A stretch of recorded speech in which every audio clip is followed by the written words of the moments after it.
Of all the Pokemon games to shiny hunt in, Legends Arceus might be the best, or at the very least, the most fun. Seeing stars erupt from a Pokemon in the overworld as it spawns into view is honestly one of the most exciting feelings I've ever experienced in a game. Sure, other Pokemon games inspire that same feeling of excitement when you see a shiny pop up on screen, but not quite like this. So with that in mind, please enjoy Pokemon Legends Arceus, but I can only use shinies. Before we start the challenge, I'd just like to let everyone know that I'll be giving away every single shiny Pokemon that I caught during this run, so if you'd like to win them all, please check out the pinned comment and description for more information. We did this in Let's Go Pikachu and people loved it, so I figured let's do it again. To be eligible, you just need to have a copy of Legends Arceus, a Nintendo Online membership, and a Discord account so that I can communicate with you while we trade to avoid giving them away to the wrong person. With all of that out of the way, I've displayed some rules on screen for this challenge which are all fairly straightforward but would definitely cause me some pain.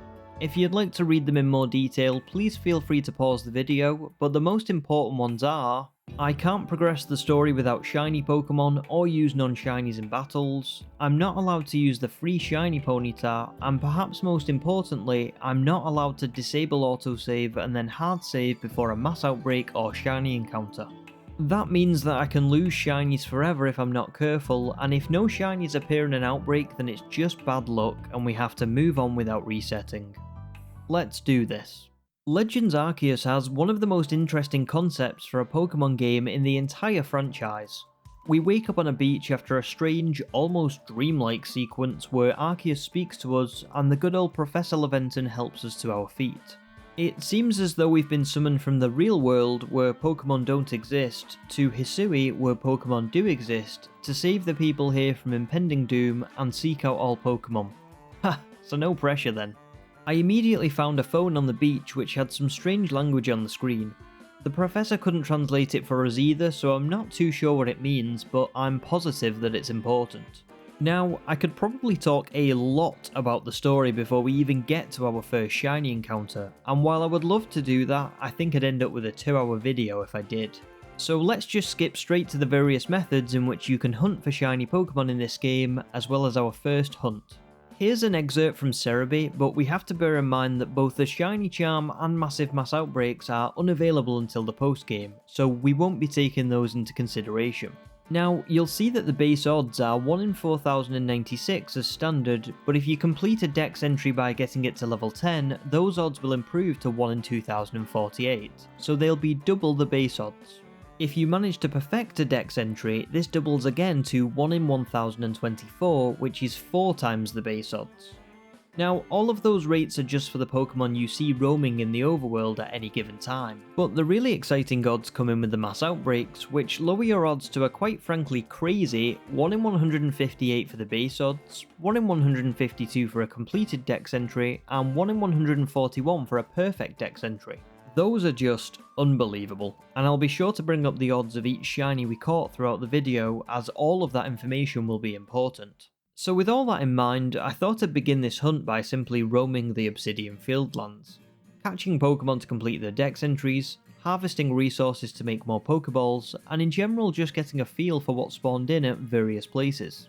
One important thing to note is that I couldn't really perfect dex entries at this stage because virtually all Pokemon have objectives focused around battling, and as you'll recall, one of my rules is that I can't use non-shiny Pokemon in battle, even if it's just to watch another Pokemon use a certain move. So my first shiny had to be at some of the lowest odds in the game. To make this more difficult, we didn't have a ride Pokemon at this point either, and we couldn't progress the story to get it yet until we'd caught a shiny. This meant that it was a pretty torturous first few hours, where I'd just have to wander around and hope for a shiny to appear, then go back to Jubilife and travel back again to repeat the process. Until a glimmer of hope appeared about 3 to 4 hours or so in. You see, I didn't realise that mass outbreaks could appear this early into the game, because I figured some story event would have to trigger them or something like that. But all of a sudden they started to pop up for me. And so I realised I could spend another 5 to 10 hours of just running around, searching for Pokemon at the higher odds. Or I could just travel from this location to Jubilife and back again over and over in an effort to spawn them and hunt for the shinies at the way better odds of 1 in 158 instead. It would take me some time to spawn one and I would have to watch loading screens for a long time, but surely it was worth it for those boosted odds, right? Hells yes, because after only an hour of trying this, I happened upon a mass outbreak of Ponyta where I finally found my first shiny.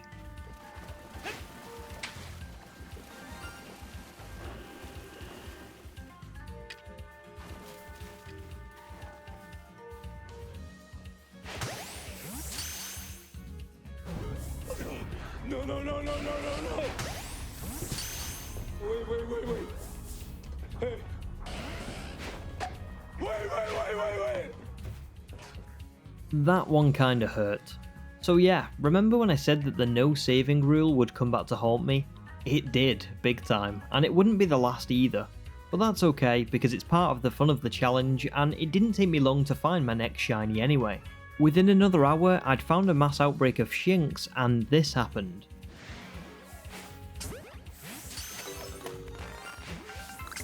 I managed to not mess this one up, catching our first shiny Pokemon of the run, Lyra, at the 1 in 152 odds. And I just love the colours in this evolution line, so this was awesome. So now that we finally had a shiny, I figured we should progress the story a little more, as I really wanted the Weird Ear mount to make hunting much easier.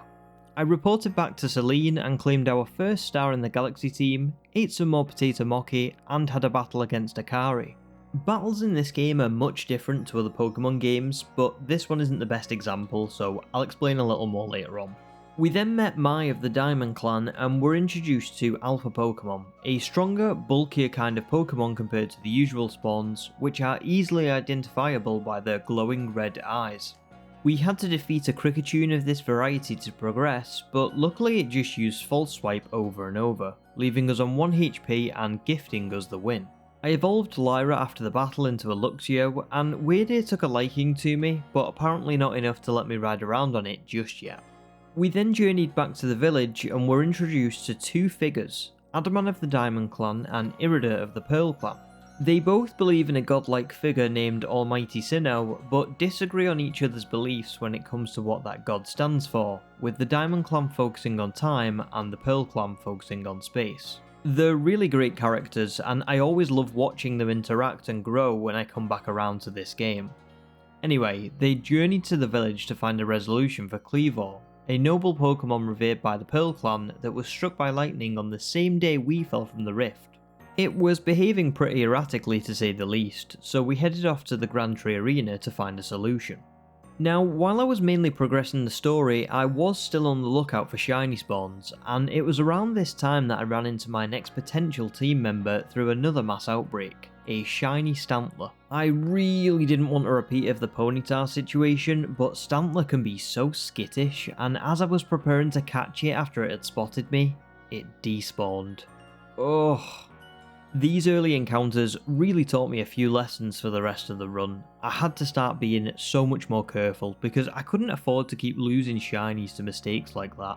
And so we drudged onwards to the Grand Tree Arena where we easily beat Leon's Goomy after he challenged us to a battle, and also found out some useful information, which is that Kleavor usually calms down after being served his favourite food. Using this knowledge, the professor came up with a plan to make balls of food, which we could throw at Kleavor much like you would a Pokeball in order to calm it down. This makes zero sense. I mean, if I was mad in real life and someone started throwing double cheeseburgers at me, I wouldn't exactly... Oh, wait, yeah, I suppose that would make me happy. I take it all back. This man is a genius. Anyway, before we could execute this plan, I was finally given a mount in the form of Weird Ear, and I cannot emphasise how much easier shiny hunting would be now that we had access to a ride Pokemon. This was also perfect timing because I really wanted a couple more team members before taking on Kleavor anyway. So with that in mind, it was back to mass outbreak hunting, as well as checking for any shiny spawns along the way. Before long I managed to find a mass outbreak of Wurmple, and lo and behold a shiny appeared at the 1 in 152 odds. I managed to easily catch it, but it's a Wurmple, you know? If I had failed this one, I honestly think that I'd have given up. I nicknamed her Dawn, and she evolved into a Cascoon, meaning that we'd have a shiny Dustox shortly.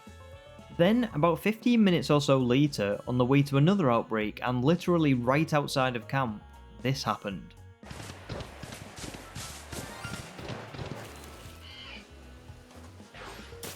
A 1 in 2048 odds shiny Starly. Just a ridiculous stroke of luck. And this is why the jingle and star effect are so useful, because I would definitely have missed that shiny if those weren't a feature.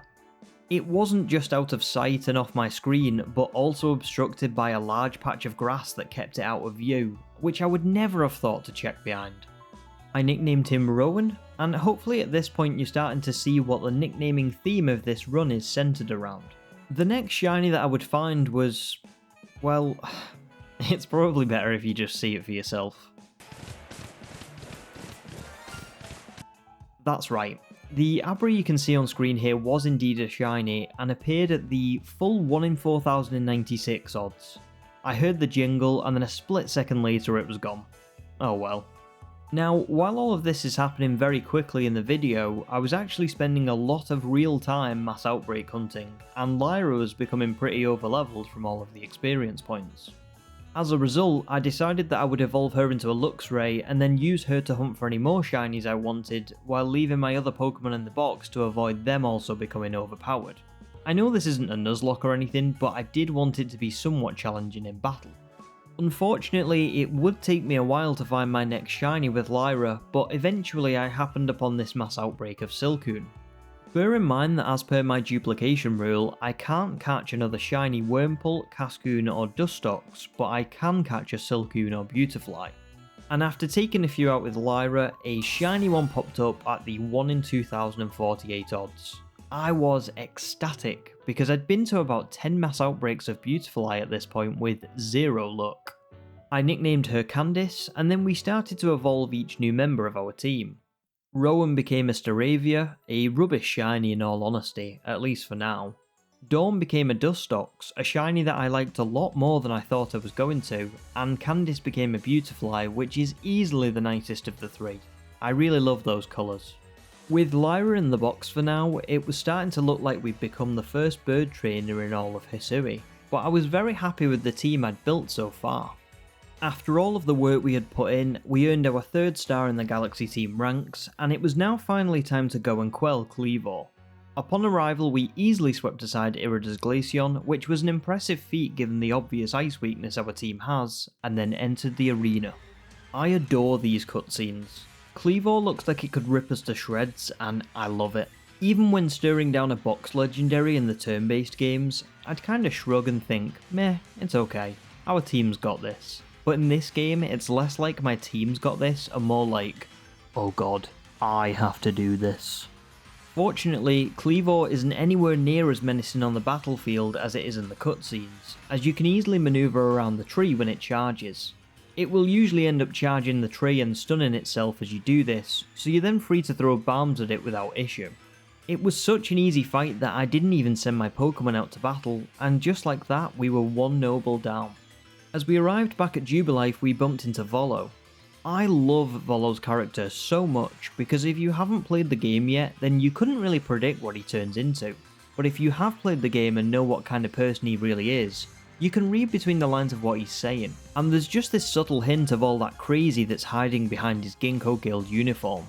Anyway, Kamado congratulated us on a job well done, we ate some more potato mochi, and then...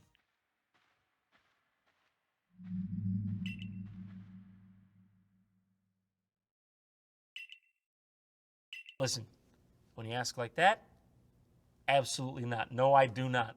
The next morning, we travelled straight to the Crimson Mirelands after the commander ordered us to investigate reports of another noble in distress, this time an Ursaluna. To gain the trust of its warden, we just had to retrieve a section of this ancient wall that some bandits stole after Volo guided us in their general direction. These bandits will pop up a few times throughout the story, and in all honesty, I'm not really a fan. I get what they were going for as Diamond and Pearl clan outcasts, but they're just not very likeable or even entertaining. Regardless, we return the wall fragment, and when you hang it on the wall like this, it once again displays a strange language that's identical to what we saw on the Arc phone earlier. Weird, but I'm now convinced that it's super important. Upon seeing our selfless act, Warden Calaba finally permitted us to try and help out Ursaluna by beating it to a pulp. Huh. Well, this was a pretty easy battle, but it is a good time to talk about how the battle system works when compared to other titles. It's partially turn-based, but there are two types of moves which influence how many turns you may have at any one time. An agile style move will do less damage but let you move more often, and a strong style move will do more damage but leave you with less turns in battle. Status moves have also changed and are no longer permanent effects. They'll only last for a few turns and can even be changed from one to another mid-battle. Finally, the only two stats that can change are attack and defense, which can only be raised or lowered by one stage. I might have missed a detail or two, but that's the general idea, and it all makes battling much faster. Anyway, after defeating Ursaluna, it finally calmed down, and after a short trip back to Jubilife, we're now asked to locate Arazu to find out why she was attempting to help in the first place. Well, it turns out that Ursaluna was never really frenzied to begin with, but had just gotten a little too close to the real frenzied noble in this region, Lilligant. The powder we found on its fur must have been transferred and was somehow causing this temporary frenzy. The science is a little inconclusive, but we'll roll with it. Because of this, it was off to Brava Arena where we'd need to take on Lilligant. This boss fight was probably on par with Kleavor's, as I didn't have to use my Pokemon to battle once again, and I also didn't black out once in the process either. Most of the time it's a simple matter of dodging an attack, throwing one or two bombs without getting greedy, and then repeating those actions. It might be a slow process, but it's definitely effective. Well, you know the drill at this point. We reported back to Kamado, ate some more potato mochi, and then it was off to sleep. Now, I realise that I've just thrown a lot of story at you, so we're going to pause that for now to go over which shinies I found next. I had spent some time perfecting Weasel in the Pokédex, as that was a team member I was desperate to get. But after going to around 7 mass outbreaks of it with no luck, and riding around Weasel spawns for hours to try and see if any would appear, I kinda gave up. I figured that I'd need to rely on mass outbreaks of any kind of Pokemon instead, and that might even be more fun, because then it truly would be random. Well, fate has a funny way of working itself out, because while I was riding around trying to catch Pokemon from the random mass outbreaks, a shiny Weasel popped up in the overworld at the 1 in 1024 odds. Finally. I nicknamed him Wake, and that gave us a little more coverage compared to the winged creatures we caught so far. I then found a shiny Combi at another mass outbreak and hurried back to camp to see if it was a female. Just in case you didn't know, Combi can only evolve into a Vespiquen if it's female, so finding a shiny male Combi means that it's kinda useless. I opened my boxes and it wasn't female. Oh, I suppose that would have been some crazy good luck, so I'm not too sad about it, but I do love Vespiquen. Oh well. Fortunately, my next find would more than make up for this bad luck. I'd just arrived at the Mylons camp to track down a mass outbreak of Tangler, and the first Pokemon in the entire area to spawn in was this shiny Budew. It popped up at the full 1 in 4096 odds, and right outside of camp too. I nicknamed him Eugene, and he would go on to be a really important team member, so this was one hell of a find. Before we headed off to the Cobalt Coastlands, I did just want to find one more shiny team member, so I decided that I'd once again leave it up to a random mass outbreak. Well, eventually I happened upon this horde of Paras, and fortunately the shiny was a part of the first group to spawn in, so I could stay hidden, let it eat a raspberry, and then capture it with ease. Cheryl had popped up at the usual 1 in 152 odds, but I had seen several Paras outbreaks at this point, so it was a little overdue. And so, this was our team heading into the Cobalt Coastlands. It would definitely improve as we found more shinies throughout the adventure, and believe me, we would. But this was a really solid foundation for now. So now we were finally off to the Cobalt Coastlands, but not because there was a noble that needed to be quelled. This time it was because there was no noble. I know that sounds confusing, but hear me out. The previous Lord of Firespit Island died in a tragic accident a couple of years ago, but recently people had been seeing ghostly figures and shadows of that same Lord. It's basically a Ghost Marowak kind of situation, if you know what I'm talking about. When we arrived at the coastlands, Irida challenged us to another battle, and this was much easier now that we had a bit more coverage in the team. We were then asked to seek out a woman named Polina, who was the warden for the noble that died, and along the way, Wake evolved into a Floatzel, which is an awesome shiny and one that I would definitely be keeping on the team for the remainder of the run. Oh, and Cheryl evolved into a Parasect too, another really cool variant. A little while later we found Polina and she told us all about what happened with the previous lord, as he sadly died trying to save his son, the smaller Growlithe. She kindly informed us that if we wished to head for Firespit Island to investigate further, then we'd need to find the Diamond Clan's warden of this area, a man named Isken. So I trekked all the way back over to the other side of the island, and when I finally met Isken, he was really just this nervous wreck of a man. He could however help us in finding passage to the island through a Pokemon known as Basculegion, but we'd need to catch a Dusclops first and have it use Dark Pulse on Basculegion's food to create its favourite treat. Once that's complete, we're able to summon Basculegion, and my character is so shocked by this turn of events that he makes a face like he's creating a YouTube thumbnail. It is a really good development for our shiny hunting though, because it opens up so many areas across the region and allows us to hunt for shinies in the water now too. Oh great, here we go. Trust me when I say that you're not ready for the intelligence these three are about to unleash upon us.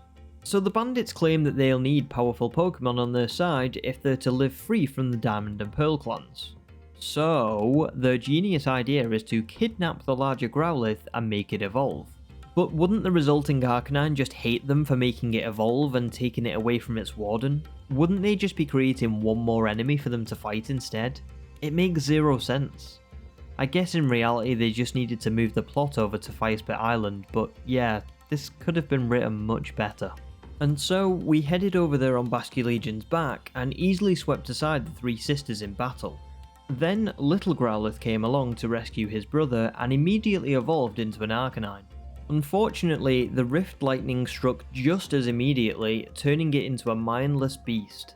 The way it turns to face you here, gives me chills. This fight was definitely more difficult than the others we'd experienced so far, but I did eventually get used to the patterns, and I also used my Pokemon in battle.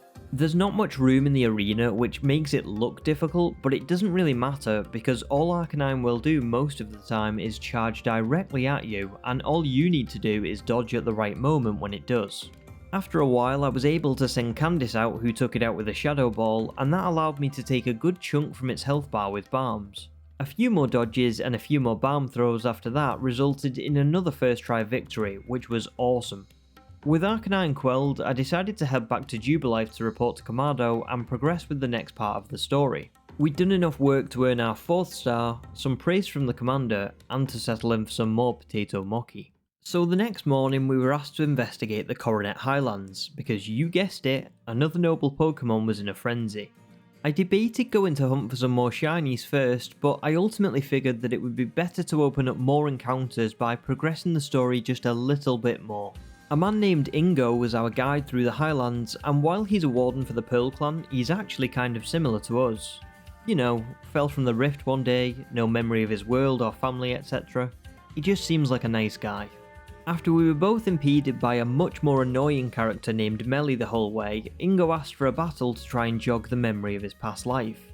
It was a pretty easy one, mainly because of how well our team matched up against his. It was Dawn vs Machoke, Wake vs Gliscor, and Candice vs Tangela. After we'd beaten him, he introduced us to another ride Pokemon, Sneasler, and this one isn't as useful because it's mainly used for climbing up cliffs and mountains, but it would save us some time on occasion. After the battle, Rome was able to evolve into a Staraptor, and we were able to progress onwards to the arena itself, where Electrode resides. Melly is Electrode's warden, but I'm just going to be honest and say that I have zero patience for that character, so I'm going to move straight onto the boss fight instead. This was easily the most difficult one we'd faced so far, but I still managed to complete it on my first try. Electrode has all kinds of attacks, and they're pretty difficult to dodge while trying to throw bombs. The most frustrating ones are these small orbs that follow you around, because they'll catch up to you really quickly and you just barely get any time to throw bombs at it while they're after you. Thankfully, I realised pretty quickly what was going on here. Electrode throws a ton of attacks at you because it's relying on you to continuously throw bombs at it. What you actually need to do though is hold off on throwing too many bombs, keep dodging its attacks, and then after a while it will just tire itself out, so you can either choose to battle it or just throw bombs until it recovers. I chose to battle it on each occasion, and Cheryl was perfect each time. Leech Life dealt super effective damage while recovering most of the HP that Electrode had taken away, so it couldn't have been easier in that sense. After waiting for it to tire a few times and throw in some more bombs, we were 4 nobles down. With Electrode back to normal, we then journeyed back to Jubilife and reported our progress, and then I decided to go on a good long shiny hunt for some new team members. To start, I went back to mass outbreak hunting because not only had that been my most effective method, but now that we had 4 whole areas to comb through, the chances of them popping up was definitely higher. And so I saw a lot of mass outbreaks, visiting at least 40 of them before finally this happened in the Crimson Mirelands.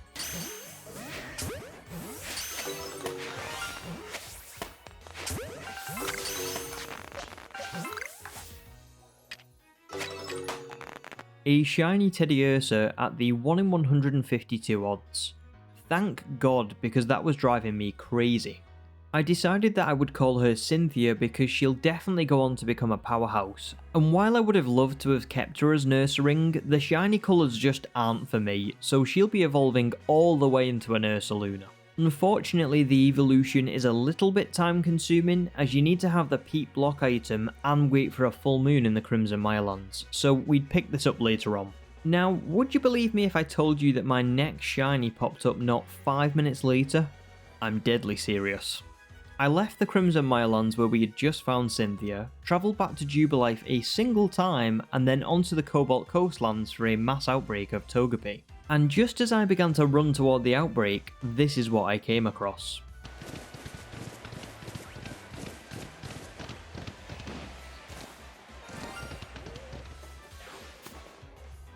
Isn't that just insane?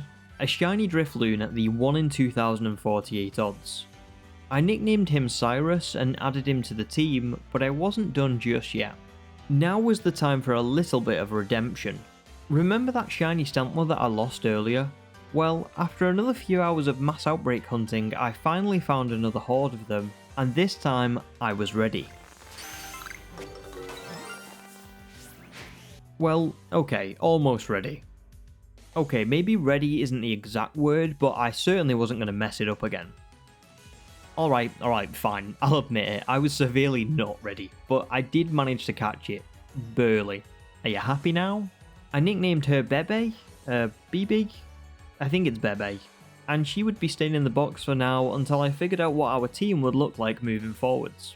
So remember literally 2 minutes ago when I found a shiny Drifloon immediately after finding a shiny Teddiursa? Well, guess what happened about 8 minutes or so after I found Bebe the Stantler? In the very first mass outbreak of Scyther that I'd come across so far, a shiny popped up at the 1 in 158 odds. I mean, even talking about this after finishing the challenge just makes me so happy, because this was an awesome find. I started playing Pokemon when Silver released, which was the same generation that Scizor was introduced, but I never got a chance to use it because I never really had anyone to trade with. I know some people are probably going to be mad because Cleavor is really cool and Scizor's shiny could be much better than what it is, but this was something I just had to do. I nicknamed him Aaron, and after getting a hold of a metal coat, I evolved him into a Scizor, making him a permanent addition to the team while simultaneously achieving a childhood dream. Finally, after all that shiny hunting, it was time for some evolutions and to choose our new team. First up was Cyrus, who evolved into a Drifblim. Then it was Cynthia's turn, who evolved into an Ursaluna during a full moon. Then Bebe evolved into a Weirdeer after using Psyshield Bash 20 times as an agile style move. Definitely one of the weirder ways to evolve a Pokemon, but the colours are great. I was then finally able to evolve Usine into a Roselia, and then immediately again into a Roserade using a Shiny Stone.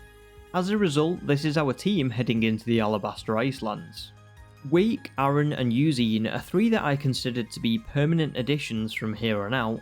Cyrus and Cynthia were new, but I thought they were definitely cool enough to keep for now, and I was extremely happy to be able to bring Lyra back into the fold as she was no longer over-leveled compared to the others. I was sad to leave some members in the box like Candice and Cheryl, but you can't deny that this is a real solid team. After all that work, I earned another star rank in the Galaxy team, and we finally headed off to the Icelands to quell the last noble, Avalugg. To do this, we needed to find a man by the name of Garrick. Garrick? Is that right? I feel like I can't pronounce anybody's name in this game. Anyway, he's Avalugg's warden. Well, prepare yourself because this man is one of the strangest people you'll ever see. Just imagine walking up to a man that you have only just met and he starts to do this for an extended period of time. What a bizarre sequence of events. Thankfully, the battle against him was real straightforward now that we had Aaron, who punched through with ease due to his steel typing, and we could swiftly move on to the next objective. That involved finding a warden named Sabby who could introduce us to our final ride Pokemon, Braviary. We needed Braviary to reach the top of this structure and gather some Eternal Ice, a food that's loved by Avalugg. Is Eternal Ice a food? It doesn't sound like it, but it must be, right?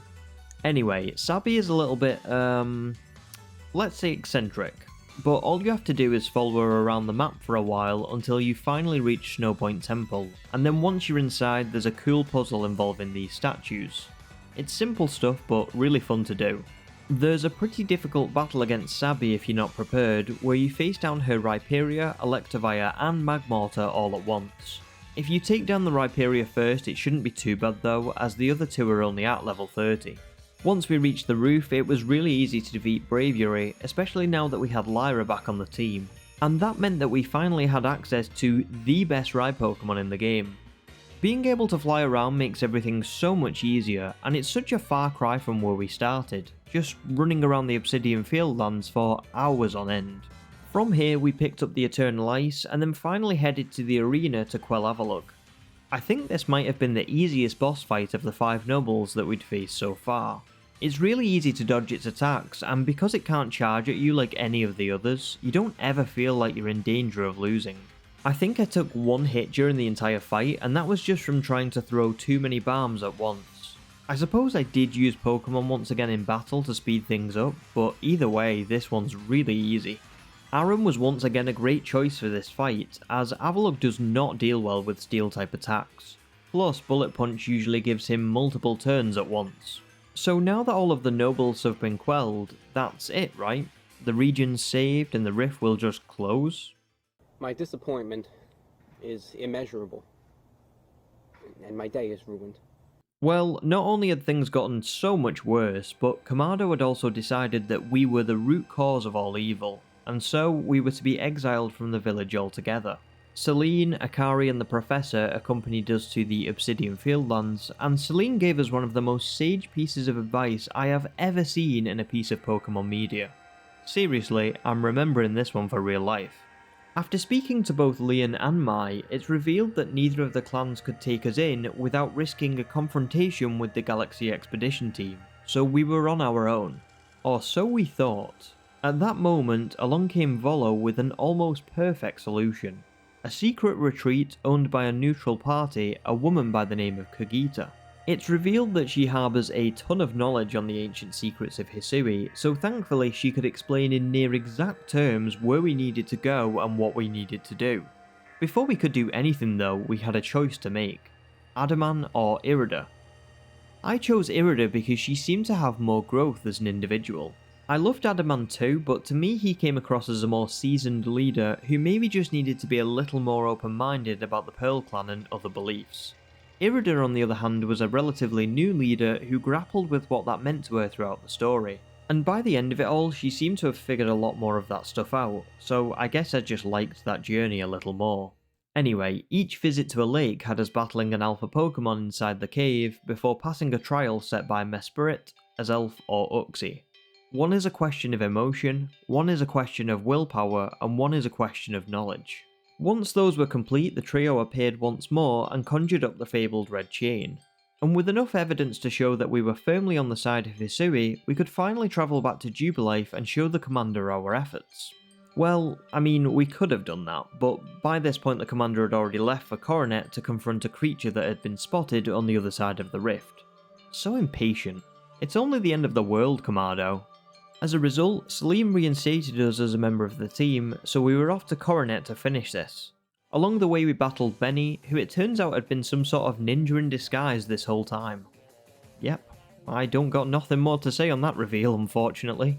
Lyra took out his Mismagius and Sneasler, but then fainted from recoil damage in doing so, and then Aaron took down both his Gardevoir and Gallade after using Sword Stance and Stab X Scizor. A fun fight, but a pretty easy one. Heading up the mountain, we now had to face our commander too. Cynthia took down his Braviary and Snorlax after using Bulk Up to boost her stats, but was left on very low HP, and when his Golem came out, that was the end of her streak. Eugene came out to one-hit KO Golem, but then Clefable surprisingly managed to get a 2-turn knockout on Eugene, which just goes to show how useful the Agile and Strong styles can be, if not a little unbalanced. Aaron was best placed to handle it from here, as Steel is a great matchup against the Fairy type, and just like that, Kamado was defeated. We finally reached the summit of Coronet, Palkia emerged from the portal, and fortunately the red chain activated to calm it somewhat, so we could battle and eventually catch it. We stuff it in an Ultra Ball, and it looks like we've saved the... Oh, never mind, there's another one. Does anyone still have the red chain? Ah, it's gone. So yeah, we needed to regroup and form a new plan. I'm not sure what Dialga was doing up there while we were just chilling down here, as I assumed it'd be hell-bent on destruction or something, but whatever. There's a bit of running around required for the next part, so here's the general plan. The Professor can use the remnant pieces of the red chain that Adman picked up in tandem with something called Origin Ore to create a Pokeball capable of capturing Dialga. The aptly named Origin Ball looks so cool, but the effect is ruined slightly when you can see it clipping through your fingers. Oh well. So all we needed to do now was head back up the mountain and... oh my god. A shiny Alpha Electivire at the full 1 in 4096 odds right as we're about to finish the story. Am I dreaming? Is this real? That has to be one of the luckiest finds I've ever had. For something to not even be registered in my Pokédex, pop up at the full odds and be an alpha? That's just... I mean, that's insane, right? Well, I was determined not to mess this one up, so after attempting and failing to catch it in battle, I finally managed to feed it a raspberry in the overworld and catch it in an Ultra Ball. I nicknamed him Paul, and he would definitely be joining my main team. Sorry, Lyra. Okay, so now we could head back up to the summit and finally take on Dialga. After it blew the roof off of the temple and transformed into its origin form, we could face it head on in one last boss fight, similar to how we did with the nobles. I do have one question though on reviewing the footage. Where are the bombs coming from? Anyway, Dialga is fortunately a bit of a glass cannon, so this is an easy enough fight in all honesty, and I once again completed it on my first try. The bombs take so much health off each time you score a hit, and you can once again use your Pokemon, so this was over pretty quickly. Once it was weakened, we threw the Origin Ball at Dialga, and it was over. We'd finally saved Hisui from this madness. The skies cleared up and normalcy could resume at last. However, we're not quite done with this challenge, because there's a certain someone we'd need to defeat before we could say that we were finished. You know who it is. Before we continued with any more story though, I wanted to shiny hunt for a little while longer to see if I could bag anything worth adding to the team for this final stretch. I went back to mass outbreak hunting and pretty quickly found a shiny Carnivine at the 1 in 152 odds within this horde. It's a really cool shiny, but I didn't want any crossover in typing, and Eugene was a permanent member for sure, so our newly caught Gardenia would have to stay in the box. A real shame. I unfortunately wouldn't see any shinies for a few hours after that, until a mass outbreak of Gibble appeared in the Coronet Highlands. Now, I know exactly what you're thinking. Garchomp is a terrible shiny. It's got so much potential and it should absolutely be better than what it is. And to those things I say, I agree. I fully agree. But it is still a shiny Garchomp. And you're not going to turn one of those down now, are you? So after popping up at the 1 in 152 odds, Barry the Gibble joined our team and we were finally done with shiny hunting. Speaking of our team, let's review who's in it heading into the final section of the challenge. We have Wake the Floatzel, Aaron the Scizor, Paul the Electivire, Yuuzine the Roserade, Candice the Beautifly, and Barry the Gibble, soon to be Garchomp. I love getting to this point and actually being able to say that I love the team we built. It feels so satisfying to look back on. Now, the whole way through this challenge we've been collecting these ancient plates which are somehow linked to Arceus, and Volo wants our help at this point in collecting all of them, so that we can try and find this Arceus in the name of Discovery. Kagita gives us the locations of the remaining few plates, and the first I chose to search for was at Prelude Beach, where we can battle Kamado to earn the fifth plate.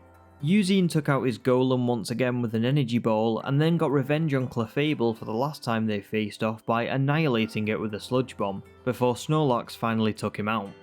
Aaron then defeated Snorlax with a Bullet Punch and X-Scissor combo, and dealt good damage on his Heracross before falling victim to a cheap trick, the dreaded Full Restore, which in turn allowed Heracross to unleash a close combat on Aaron and end his streak.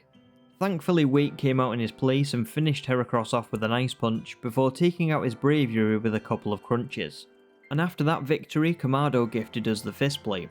From here it gets much easier, as the other plates just require us to catch several legendary Pokemon. That sounds difficult, but I swear the catch rates are insanely high, because this was so easy. Catching the Lake Trio earned us the Draco plate, Heatran gave us the Iron plate, Cresselia gave us the Dread plate, and Regigigas gave us the Blank plate. After that whirlwind of saving the region and catching legendaries left and right, Kagita must have one hell of a final task for us, right? Let's see here. Bring me 3 logs. Okay then. With that done, Kagita hands us the penultimate plate, and it's time to head to the summit of Coronet once more.